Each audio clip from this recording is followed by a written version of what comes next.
Bonjour à toutes et tous. Je suis Jean-Jacques Thomas, responsable Data IA pour SNCF Voyageurs TER, et je suis avec Bertrand Billou. Voilà, je m'occupe de l'open data et de l'API SNCF. Donc on a un petit défi, c'est d'essayer de vous éclairer sur comment l'IA et la data sont mobilisées chez nous au service d'une mobilité décarbonée dans un jeu qui est encore nouveau pour TER, qui est le jeu de l'ouverture à la concurrence. Donc d'abord, même si vous nous connaissez évidemment SNCF, mais juste pour resituer très rapidement, le groupe SNCF, c'est 30 000 km de ligne, 3 000 gares, 15 000 trains par jour et 5 millions de voyageurs quotidiens. Donc c'est quand même, on est une machine à gros chiffres. On est aussi international, hein, les 276 000 collaborateurs sont répartis dans de très nombreux pays via nos filiales internationales. Aujourd'hui, on a 5 enjeux qui drivent toute l'activité de SNCF. Le premier, c'est multiplier par 2 la part modale du train en France d'ici, il y a une coquille, d'ici 2000, c'est pas 23, c'est 2030. Faire préférer le train dans le jeu de la concurrence. On est aussi un opérateur d'importance vitale, donc on doit se protéger. On a des enjeux de cybersécurité notamment. Rester l'un des principaux leaders de la décarbonation de l'industrie, et puis peser dans la guerre des talents, parce qu'en ce moment, voilà, si vous avez envie de travailler dans un secteur qui a du sens, travailler dans le ferroviaire, c'est bien. Juste les 2 petits graphiques, je ne les commande pas dans le détail, mais ils illustrent très bien la situation d'où on part. En gris, dans le diagramme circulaire, en gris, c'est la part modale de l'automobile dans les déplacements en France. Et à droite, vous voyez la grande barre verte à droite, dans les déplacements urbains ou périurbains, c'est le poids en CO2 par voyageur, par kilomètre voyageur de la voiture, alors que les parties qui sont en haut sont les grammes de CO2 par kilomètre voyageur dans les transports collectifs type tramway, métro ou train de banlieue, quoi. Donc on a une situation de départ qui est une énorme opportunité, puisqu'aujourd'hui, tout le monde utilise, alors quelquefois de façon contrainte, mais utilise l'automobile, et la transformation, la décarbonation de la mobilité, ça saute aux yeux, passera par le train. Donc on fait partie des solutions. On est organisé en différentes activités, donc le réseau, les gares et voyageurs. Et au sein de voyageurs, il y a des business lines qui sont, donc pour TER, c'est l'activité conventionnée au service des régions. Alors qu'est-ce que c'est TER ? C'est sur les 15 000 trains par jour, c'est un peu plus de 8 000 de ces trains-là. Mais ce n'est pas les trains à grande vitesse qui sont un flagship de l'entreprise, notamment à l'international, mais c'est tous les trains qui irriguent le territoire. Et donc, voilà, là aussi, machine à chiffres.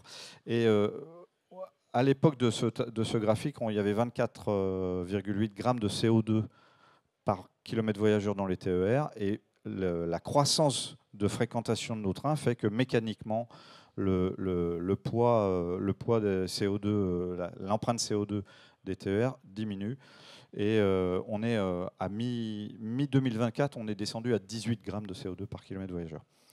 Au-delà de ces chiffres, et voilà, on en est très satisfait, vous voyez, rien que la construction de ce genre de graphique, c'est de la collecte de données. À la fin, arrivé au 18,4, notre directeur RSE, qui est le garant de la production de ce type d'indicateur, il est obligé de collecter une très grande quantité de données sur la nature des circulations, la nature des matériels roulants, les sources d'énergie qu'on utilise, etc., etc. Et la fréquentation des trains. Et la fréquentation des trains dans des systèmes où il y a des abonnements et aucun système de réservation, sauf quelques contre-exemples ponctuels. C'est évidemment en soi un défi data de produire ce type d'indicateur. TER, on fait quoi donc finalement ? On fait de la circulation ferroviaire et un peu routière. Il y a aussi des cars qui sont opérés par TER pour le compte des régions françaises. Hein. Donc nos clients, ce sont les autorités organisatrices des mobilités qui pilotent et organisent les transports. C'est dans les mandats issus de la loi LOM d'il y a quelques années. Et donc notre marché, qui était autrefois un marché de monopole, c'est un marché de concurrence typique des marchés de délégation de services publics, où donc les régions font des appels d'offres pour mettre en concurrence les différents marchés. Et donc, aujourd'hui, on est à un moment où 50% du marché en kilomètres voyageurs, en train kilomètres, donc 50% des circulations, vous pouvez le résumer comme ça, est déjà à un moment ou à un autre dans une étape de mise en concurrence. Pour certains marchés, ils sont déjà attribués, on a déjà gagné un certain nombre de lots, on en a déjà perdu un. Et pour d'autres, ils sont en phase préliminaire, en phase d'attribution, en phase de consultation, etc. Mais 50% du marché est déjà engagé dans l'ouverture à la concurrence. Et d'ici 2028, ces 50%-là seront attribués. Donc la data, c'est un actif. Je pense que le public aujourd'hui ne doute pas de ça. Et l'IA, c'est un levier de valorisation de cette data. Et je vous propose un petit parcours au travers de quelques petits exemples qui sont plus illustratifs sur la démarche et sur pourquoi on se mobilise là-dessus. Évidemment, comme voilà, j'ai parlé de concurrence, c'est aussi un changement culturel. On ne va pas choisir des exemples qui peuvent être des atouts de différenciation dans ce jeu de la concurrence. Donc ça, c'est peut-être un parti pris. Vous êtes peut-être habitué à une SNCF qui ouvre grand ses portes et ses placards. Aujourd'hui, on va être très attentif dans les exemples qu'on choisit. Donc allons-y sur l'ouverture à la concurrence. Ici, c'est mon collègue Nicolas Poisson, qui est directeur du Technicentre en Bretagne.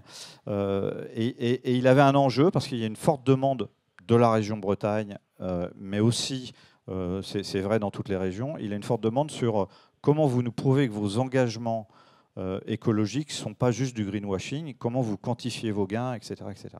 Et là, en l'occurrence, c'est sur un sujet de renaturation d'espace dans les environnements industriels très complexes que sont les technicentres, avec beaucoup d'aiguillages. Donc il y a des zones dévégétalisées, il y a des zones très artificialisées même.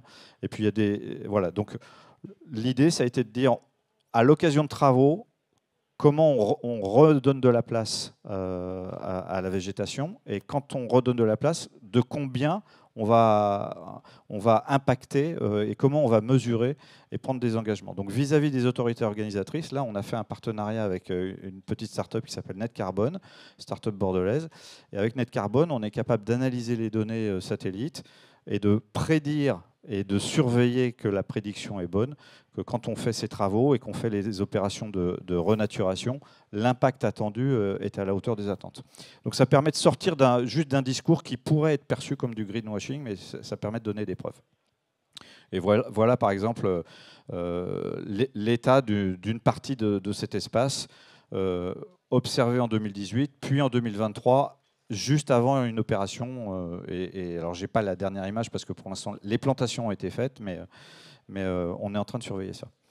Deuxième exemple, c'est plutôt la data IA comme levier de performance. Alors, comme toutes les entreprises, il n'y a pas un processus métier qui échappe à la question comment on peut faire mieux avec la data, comment on peut faire mieux avec l'IA.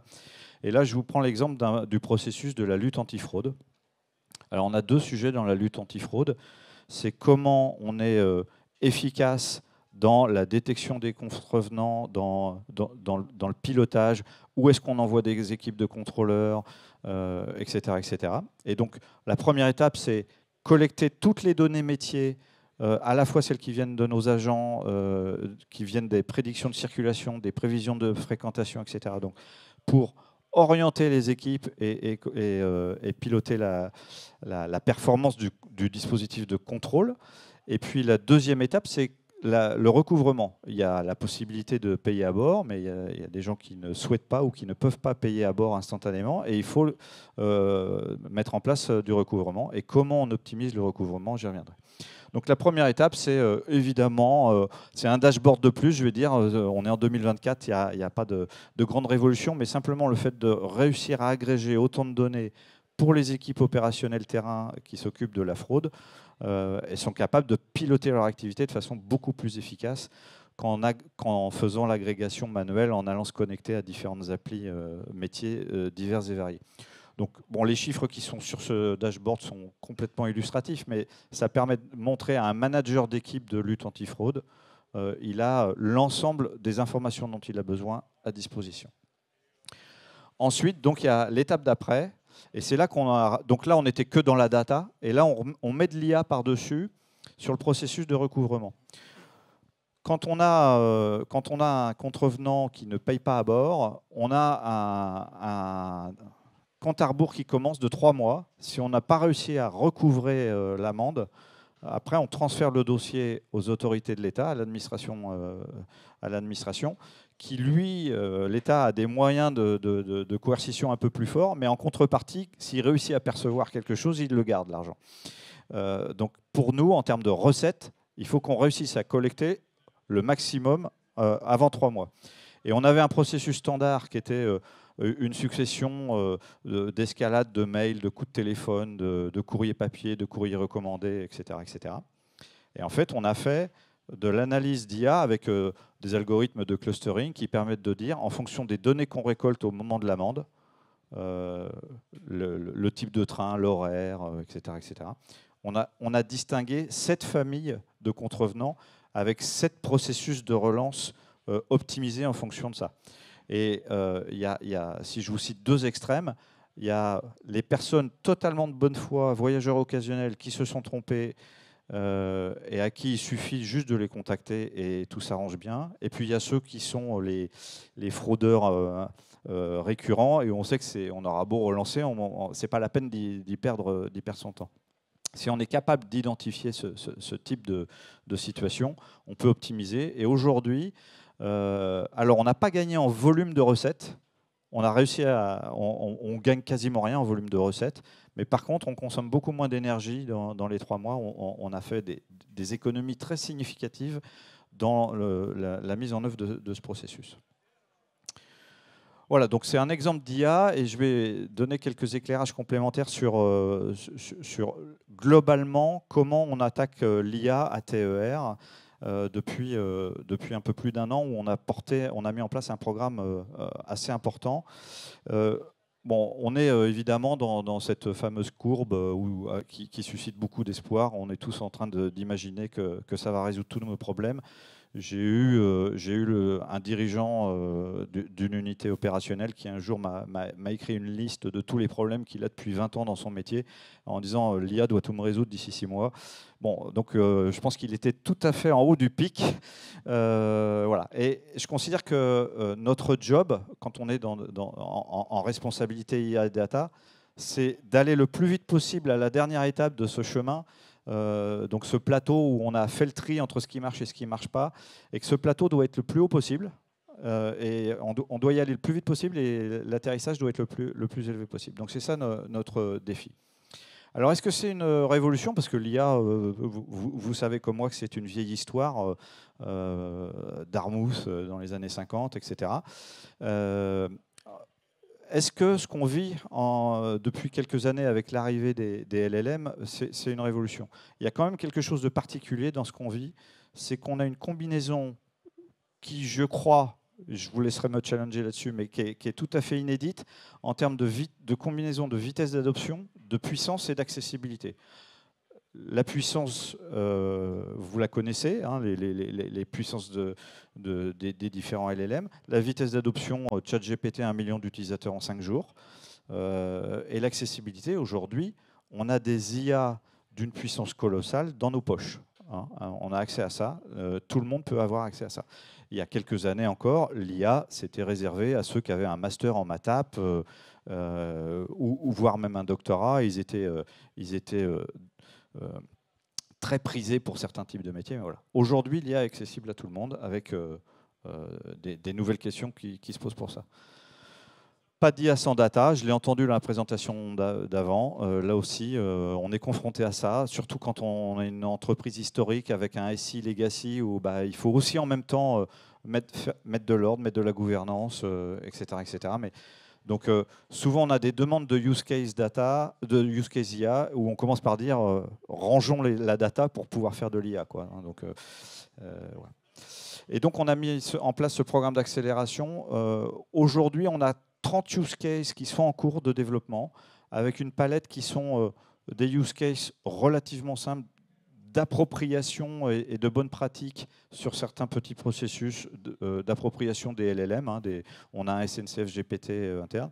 Et puis à l'autre bout de la chaîne, on a des projets IA qui se réattaquent à des vieux sujets du ferroviaire. Un exemple très connu chez nous, c'est la prédiction de l'enrayage causé par les feuilles mortes. Alors quand il y a des feuilles mortes sur les voies, l'adhérence entre la roue et le rail n'est plus bonne et ça pose des problèmes aux conducteurs et ça peut causer des retards et c'est des retards qui s'enchaînent et qui s'accumulent sur les trains suivants.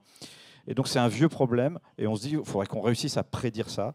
Mais la prédiction de ce phénomène, c'est la prédiction de la chute des feuilles mortes, de l'endroit où ils vont s'accumuler, de l'endroit où la pluie va tomber et transformer ces feuilles en bouillie. Et donc c'est finalement encore très difficile d'attaquer ce problème-là qui est vieux. Donc ça ne résout pas tout. Et puis en parallèle, on a un programme d'acculturation pour que l'IA vienne dans le quotidien de tous les agents qui en ont besoin. C'est une transformation qui touche d'abord les cols blancs. Et donc aujourd'hui, on a 400 utilisateurs à TER dans le management qui sont acculturés, formés, sensibilisés aux enjeux et aux opportunités de tout ça, et avec des collectifs qui développent un foisonnement de cas d'usage, de petits cas d'usage du quotidien, mais qui rendent service. Dernier exemple, et ça sera l'exemple de transition vers Bertrand. En tant qu'opérateur historique, on a une obligation au travers de la loi LOM et de son décret donné, c'est d'accompagner les autorités organisatrices dans la construction de leur dossier de consultation et en leur fournissant toutes les données historiques qui décrivent la situation initiale. Puisqu'on est en délégation de service public, au moment où un gagnant d'un appel d'offres doit rentrer en activité, il doit savoir avec quoi il commence, quel est le point de départ, quel est l'état de la ligne, quelles sont les gares, leurs horaires, etc. Donc on doit fournir énormément de données, et ces données-là, il faut aller les chercher dans nos SI, comme je l'ai dit, historiques. Et le décret donné a fixé une liste de 60 familles de données sur lesquelles, et c'est une liste non exhaustive en plus, mais a fixé une liste sur lesquelles les régions peuvent nous solliciter. Elles activent le décret donné. Et là, on a un délai formel qui est entre 0 et 3 mois, selon la nature et la complexité des données, pour leur fournir tout ça. Vous imaginez que les premières fois où les régions ont activé le décret donné, ça a posé quelques cols, puisque rien n'était organisé pour ça. Et donc, ce qu'on a réussi à faire en quelques années, c'est standardiser ce processus d'extraction. Extraire des données à une maille locale, ça reste quand même très difficile, puisque nos systèmes d'information ont été construits sur l'organisation en région, et les ouvertures à la concurrence se font souvent par ligne ou sous-ensemble de lignes. Et donc, on est dans un défi de à la fois standardiser et en même temps faire du sur-mesure pour que cette extraction de données soit performante. On a standardisé au travers d'un guide avec tous les acteurs qui sont en responsabilité.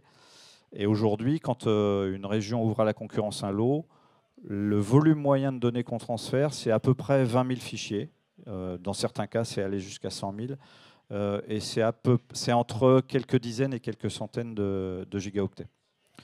Voilà une obligation cachée que dans le grand public, on n'a pas, mais voilà. Mais le partage de données, ce n'est pas que imposé par la loi. On a plein d'actions volontaires sur le sujet. Voilà, donc moi, je m'occupe de l'open data à la SNCF depuis 3 ans.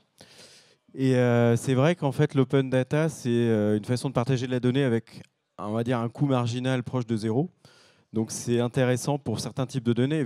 Alors, on ne partage pas toutes les données, on partage des données qui sont jugées peu sensibles.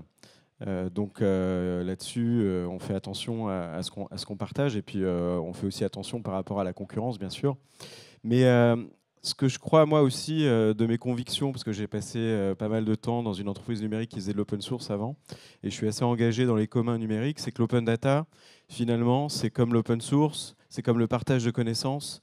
Si on veut s'en sortir face à la transition écologique, c'est un peu ce que fait l'IGN, si vous voulez discuter avec eux après aussi, avec les géos communs, il va falloir qu'on se mette à travailler ensemble, à collaborer plus, plutôt, enfin, éviter de réinventer chacun la roue de notre côté.